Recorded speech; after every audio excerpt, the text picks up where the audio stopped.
ایک سعودی آدمی کا کلپ مجھے آیا، عالم ہی معلوم ہوتا تھا۔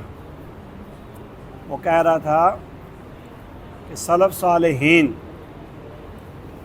والدین کے بارے میں یہاں تک کہتے تھے جو والدین کو دیکھ کے مسکرائے نا وہ گنہگار ہے۔ کیوں؟ والدین کو دیکھ کے اس کو خوشی کیوں نہیں ہوئی؟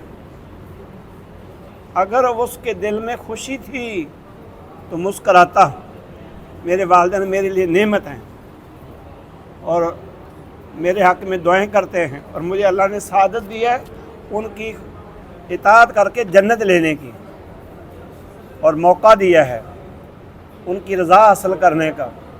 نبی صلی اللہ علیہ وسلم کی حدیث ہے، رضا الرب فی رضا الوالد،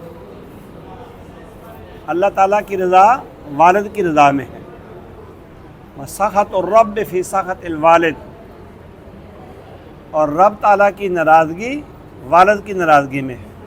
والد ناراض رب ناراض، والد راضی رب راضی۔ عبداللہ ابن عمر رضی اللہ تعالیٰ عنہ کی ایک بیوی تھی بڑی خوبصورت، ان کو بڑی پیاری تھی۔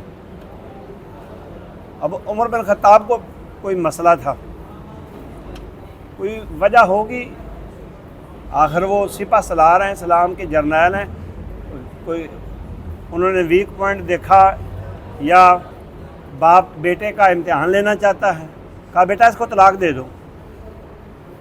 بیٹے نے کہا ابا جان وجہ کیا ہے؟ فرمایا طلاق دے دو۔ وجہ کیا ہے؟ انہوں نے طلاق نہیں دی۔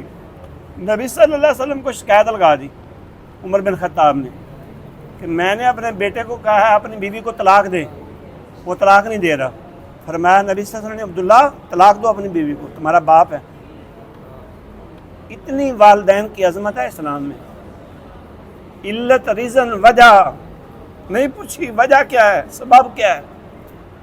باپ نے کہا طلاق دے دو، طلاق دے دو، حالانکہ ظاہر دیکھا جائے تو کتنا نقصان ہے، گھر اجڑ رہا ہے، بیوی جا رہی ہے، بعد میں رشتہ ملے نہ ملے کیا ہو جائے، بھئی والد کا حکم ہے، بس بات ختم ہوئی۔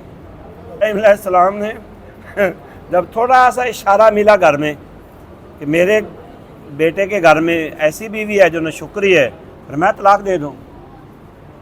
بیٹے نے نہیں پوچھا ابا جان پہلا پارا ہے میرا کیوں پٹھا باؤ جے کہ میں ساڑھے پہ کر دینے جانتی باقی میرا کباڑا کرو جے تو اس نے نبھا لیا آپ جی مینو چھڑ دو میرے حال سے ہیں نہیں، چل چھٹی تیری۔ انہیں وجہ انہیں نے شکری کی تھی، گوشت کھانی ہے، زمزم پینی ہے، اجے بھی کداڑے مارنی، نشکری کی تھی نکل اتوں چل۔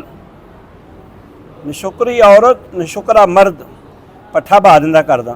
قرآن مجید میں لئن شکرتم لازیدنکم ولئن کفرتم ان عذابی لشدید۔